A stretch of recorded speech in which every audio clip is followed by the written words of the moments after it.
আজকে আমরা দেখব ভার্নিয়ার স্কেল রিলেটেড খুবই গুরুত্বপূর্ণ খুঁটিনাটি কিছু বিষয়। শুরুতে আমি একটা এখানে স্কেল ড্র করেছি, সেটা হচ্ছে এই যে এটা বড় যে স্কেলটা সেটা হচ্ছে প্রধান স্কেল বা মেইন স্কেল, আর এই ছোটো যে স্কেলটা এটা হচ্ছে ভার্নিয়ার স্কেল। এটা হচ্ছে ভার্নিয়ার স্কেল, এটা হচ্ছে ভার্নিয়ার স্কেল। তো ভার্নিয়ার স্কেল দিয়ে যে ম্যাথগুলো আসে সাধারণত বলে দেওয়া থাকে কোনো কিছু দৈর্ঘ্য পরিমাপ করতে। দৈর্ঘ্য পরিমাপ করার ক্ষেত্রে আমার যে জিনিসটা আমাদেরকে জানতে হবে সেটা হচ্ছে ভার্নিয়ার ধ্রুবক কীভাবে বের করতে হবে। তো ভার্নিয়ার ধ্রুবককে ভিসি দ্বারা প্রকাশ করা হয়। ভার্নিয়ার ধ্রুবক ইকুয়ালস টু লেখা যায় প্রধান স্কেলের ক্ষুদ্রতম এক ভাগের দৈর্ঘ্য।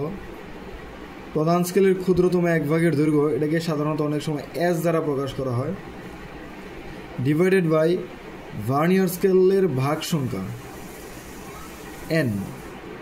সুতরাং ভিসি ইকুয়ালস টু লেখা যায় এস বাই এন।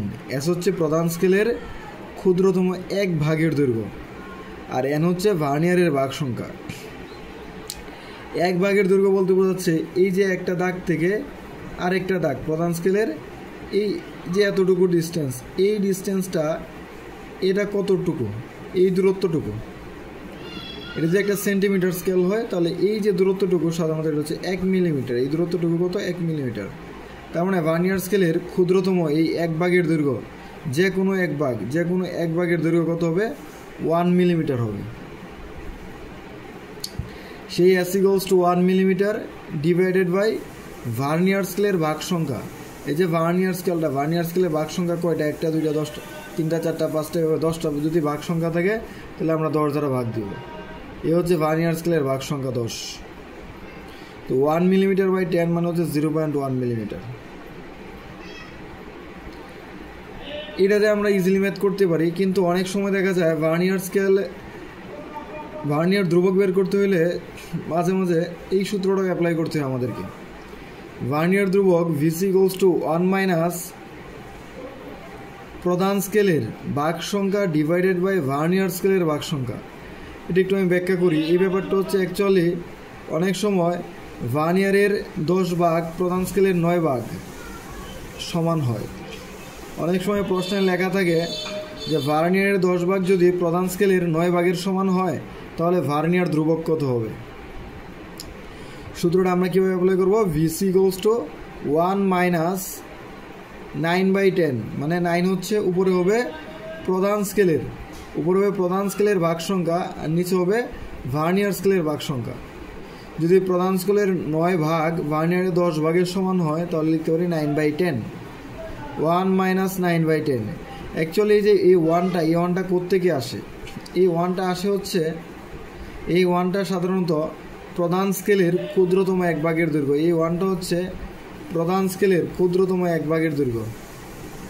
প্রধান স্কেলের ক্ষুদ্রতম এক ভাগের দৈর্ঘ্য যেহেতু 1 মিলিমিটার, এই ক্ষেত্রে তো আমরা এখানে লিখব 1 মিলিমিটার মানে 1 মাইনাস 9/10। 9/10 মানে হচ্ছে 0.9।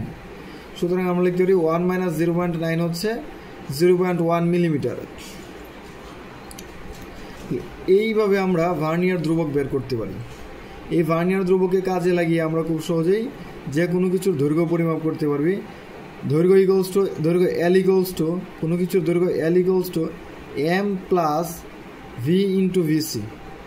এই এম হচ্ছে প্রধান স্কেলের পাঠ সংখ্যা। আমি যার দৈর্ঘ্য নির্ণয় করব সেটা প্রধান স্কেলে কত ঘর পর্যন্ত যায়, এই প্রধান স্কেলের পাঠ সংখ্যা প্লাস এই ভি হচ্ছে ভার্নিয়ার সমপাতন আর ইন্টু ভিসি হচ্ছে ভার্নিয়ার ধ্রুবক, ভি ইন্টু ভিসি। ভার্নিয়ার ধ্রুবক অলরেডি আমরা দেখছি, আর এটা হচ্ছে ভার্নিয়ার সমপাতন। এই ভার্নিয়ার সমপাতন বের করার নিয়ম হচ্ছে এটা কি? এটা হচ্ছে ভার্নিয়ার সমপাতন। এটাকে বলা হয় ভার্নিয়ার সমপাতন। ভার্নিয়ার সমপাতন মানে হচ্ছে ভার্নিয়ার স্কেলের একটি দাগ প্রধান স্কেলের একটি দাগের সাথে পুরোপুরি মিলে যাবে। ভার্নিয়ারের যে দাগটি প্রধান স্কেলের যে কোনো একটি দাগের সাথে পুরোপুরি মিলে যায়, ভার্নিয়ারের সেই দাগটি হচ্ছে ভার্নিয়ার সমপাতন। আমি আর একটু যদি বলতে চাই তাহলে এই যে এই চিত্রটা তোমরা দেখো ভালো করে, যদি খেয়াল করো এখানে এই দাগের সাথে মিলে না, এটা মিলে না, কিন্তু এই যে দাগটা এটা পুরোপুরি ভার্নিয়ারের দাগ আর প্রধান স্কেলের দাগ পুরোপুরি মিলে গেছে, তাই এই দাগটাকে বলে ভার্নিয়ার সমপাতন।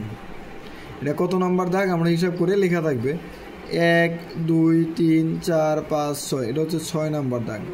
সুতরাং এই ভার্নিয়ার সমতল ভি এর মান হবে 6। আজকে পর্যন্তই, ধন্যবাদ।